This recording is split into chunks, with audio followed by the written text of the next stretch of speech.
बिस्मिल्लाहिर्रहमानिर्रहीम 5th October world teachers day. माया लिशबा ताहिर ऐं मां यासनरा ज़ाहिर। असांजी इहा ख़ुशनसीबी आहे त अॼु जे ॾींहं ते असांखे उन्हनि उस्तादनि उन्हनि हस्तियुनि ते ॻाल्हाइण जो मौक़ो मिलियो आहे जिन हक़ीक़त में असांखे ॻाल्हाइण सेखारियो, जिन हक़ीक़त में असांखे ज़िंदगी जीअण सेखारियो। ऐं मां हिकु शेर बि डेडिकेट करणु चाहींदमि उन्हनि हस्तियुनि खे जिन जो हिन पूरे मुआशरे में ऐं असांजी ज़िंदगियुनि में वाइटल ऐं ह्यूज किरदारु आहे। जिनके किरदार से आती हो सदाकत की महक, उनकी तदरीज से पत्थर भी पिघल जाते हैं। ऐं फॉर्चुनेटली इन शो बि असांखे नंढे हूंदे खां तमामु मुतासिर कयो आहे, एतिरो मुतासिर कयो आहे जो अल्हम्दुलिल्लाह अल्लाह साईं असांखे नसीब कयो आहे त हिन वक़्तु असां पंहिंजी ग्रेजुएशन सखर अरबिया यूनिवर्सिटी इन ई शोबे में कयूं था, bachelor of education. And to be very honest, teachers are the real dream sellers. उस्ताद ई उहे किरदार आहिनि जेके असांखे ख्वाब ॾिसणु सेखारींदा आहिनि। ऐं प्रैक्टिकली मां हिकिड़ी शइ ॾिठी आहे त कॾहिं कॾहिं उस्ताद उहे ख्वाब पंहिंजे ॿारनि खां पूरा कराईंदा आहिनि जेके हुननि कॾहिं पंहिंजे लाइ ॾिठा हूंदा आहिनि। जॾहिं खां असां हीउ सफ़र स्टार्ट कयो हुयोसीं, हिन कैमरा जे अॻियां अचणु, कैमरा जे अॻियां ॻाल्हाइणु, या इन खां अलावा इन सां गॾोगॾु ॿिया केतिरा अहिड़ा खोड़ सारा कम हुया जेके असां जॾहिं स्टार्टिंग में असां शुरू कया हुयासीं त असांखे काफ़ी सारनि ॾुखियाइनि खे फेस करिणो पियो हुयो। कॾहिं कॾहिं त अहिड़ा वक़्त बि आया जॾहिं असां बिल्कुलु ई इन कम खे मतिलबु वाइंड अप करणु चाहियोसीं ऐं इन कम खे ख़तमु करणु चाहियो। असां चयोसीं त असां अॻिते न करे सघंदासीं।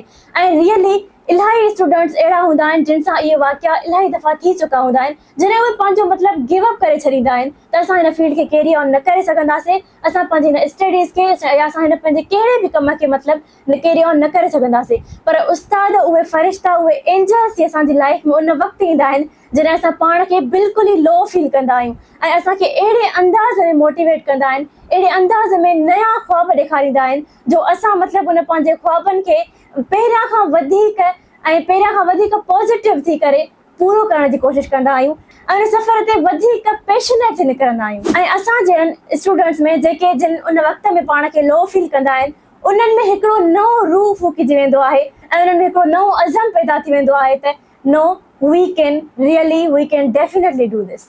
ॿी मां खां पोइ जेकॾहिं अगरि काई बि थधी छांव हूंदी आहे त उहा उस्ताद जी हूंदी आहे।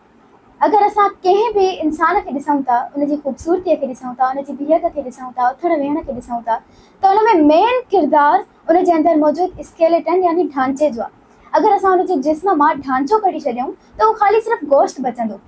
अहिड़े ई तरीक़े सां हिकु ॿार जी, हिकु इंसान जी शख़्सियत जे अंदरि कोई बि ॿारु अगरि बीही सघे थो, किथे ॻाल्हाए सघे थो, को पॉज़िटिव कमु करे सघे थो, कि मुआशरे में कोई पॉज़िटिव कंट्रीब्यूट करे सघे थो, त उनजे अंदरि जेको ढांचो आहे, ढांचे जो किरदारु उहो उस्ताद अदा कंदो आहे। ऐं उस्ताद जहिड़े किरदार खे कॾहिं बि डिनाए नथो करे सघिजे।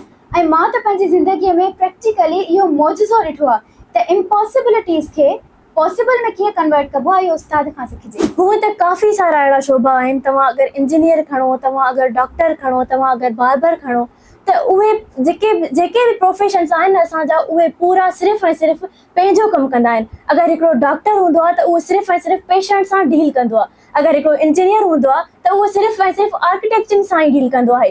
पर उस्ताद उहो वाहिद शोबो आहे, उहो वाहिद प्रोफेशन आहे जेको हिक ई वक़्त में माउ, पीउ, दोस्त जो ऐं उन खां अलावा साइकोलॉजिस्ट जो ऐं साइकाट्रिस्ट जो ऐं काफ़ी सारा अहिड़ा रोल्स हूंदा आहिनि जेके हिकिड़े ई वक़्त में उस्ताद प्ले कंदो आहे। ऐं इहे जेको टीचिंग प्रोफेशन आहे न, उहो हिकिड़ो मल्टी डायमेंशनल प्रोफेशन आहे। ऐं अहिड़े ई तरीक़े सां हिकु उस्ताद मल्टी डायमेंशनल किरदारु अदा करे ॿार खे ज़िंदगीअ जे प्रैक्टिकल मैदान में खुली खेॾणु सेखारींदो आहे। Red salute to the nation builders.